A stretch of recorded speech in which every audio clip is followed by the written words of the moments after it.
Okay, hello. Just something that I meant to do with the Bunkai is just have a bit of an introduction to Bunkai itself.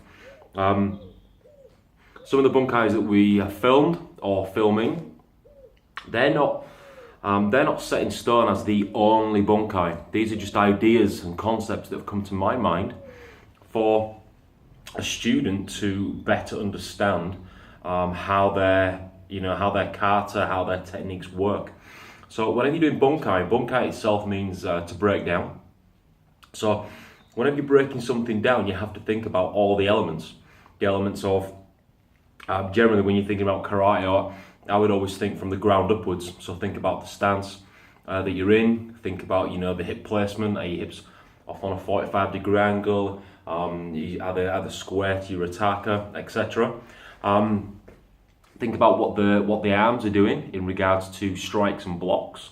You got to then think about the mechanics of how the arms move, how they're supposed to move, how the stance is supposed to move, what the stance means, what the blocks are telling you, what the direction of the kata is telling you, or the direction of the thing you're breaking down is telling you.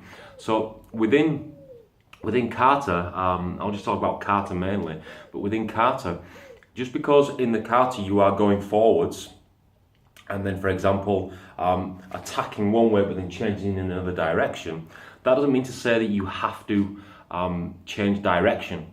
As a typical example, if you are here in Basai Dai, for example, and then you execute your Kansetsu and then you turn, that doesn't mean in the kata you have to do that. Sorry, in the bunkai you have to do that. In the kata, yes, but in the bunkai, not necessarily. So,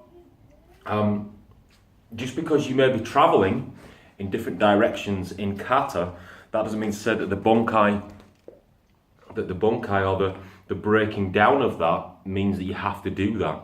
What I tried to show you is what things could be used for. So I don't know everything. I'm not a professor in everything, and I very much doubt anybody who does say that they know everything they need to know probably shouldn't be practicing martial arts, because there's still so much to learn.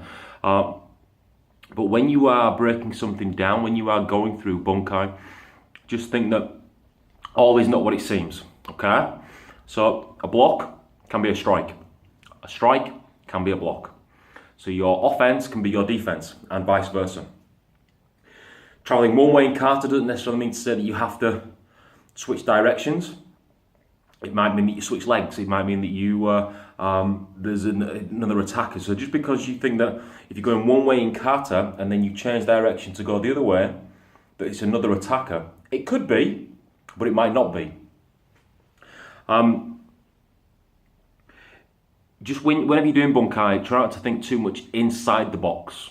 Okay, try to think a little bit more outside the box, as opposed to, what I mean when I say that is that like I said, blocks and strikes and vice versa. So that's pretty much that. Stances aren't just there to stand. Stances can be used for takedowns. They can be used for unbalancing. So whenever you're doing bunkai, always think, how does this work? What are the mechanics? And I like that word, mechanics. It kind of breaks things down of how something should work. So the mechanics of how to send a text. That you've got to go into your text app. You've got to turn your phone on first, go into your text app, find who you're sending it to, and then type your text, and then press send. So that's the mechanics of how that works. And karate is similar. A lot of things in life are similar, I suppose. So whenever you're going through your bunkai, don't always think the obvious. The obvious is the obvious. This is a block, yes it is. This is a block, yes it is. But what else could it be? How is the body moving? What's, for example, an uchuke? Just as a off the top of my head example, comes across and hooks. Okay, is that correct? In my eyes, no. It should come not just to here and up, It should come here and up and across. You know, first of all, what's this arm doing? Why does this arm need to be this way? Why does this cut across the body? You know, why does it need to be back here? Just all kinds of things like that, which you know, which hopefully these videos are gonna help you with. So when it comes to Bunkai, don't always think the obvious. The obvious is good, but there's something else there. Okay. So that's basically all I can think about for Bunkai right now. Is think outside. Think about everything within. For example, kata. Think about everything that's in that section, that part of kata. Start from the ground up. Work upwards. What is it telling you? Your angles, your blocks, where the elbows are, where the hands are, where the hips are, where the feet are, where you're looking, all that kind of stuff. So think about all that in depth, and that's going to help you when it comes to your Bunkai practice. Okay, hope you got something.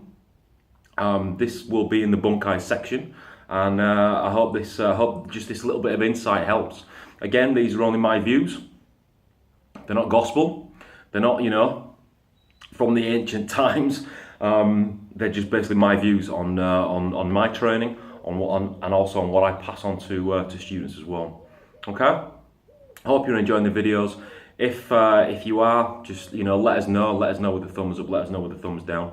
Let us know with a comment. Doesn't really matter. And you know what you're getting from the videos. You know, that's great feedback for me. So, you know, Bunkai can also be feedback on how well you understand your Kion, how well you understand your basics. So by understanding Bunkai, just showing that you're understanding the basics and what's within the pattern of a kata. So, you know, it's feedback for you, you know, on your progress. Doesn't matter what style you're doing. It really doesn't matter what style you're doing. You know, there's Bunkai. Different styles will have different languages for it, but there's always a reason as to why we do something. So, and kata and I suppose life are exactly the same thing. So, think outside the box. Think about all of the elements within that section, within that technique, and that will help you on your way. Okay?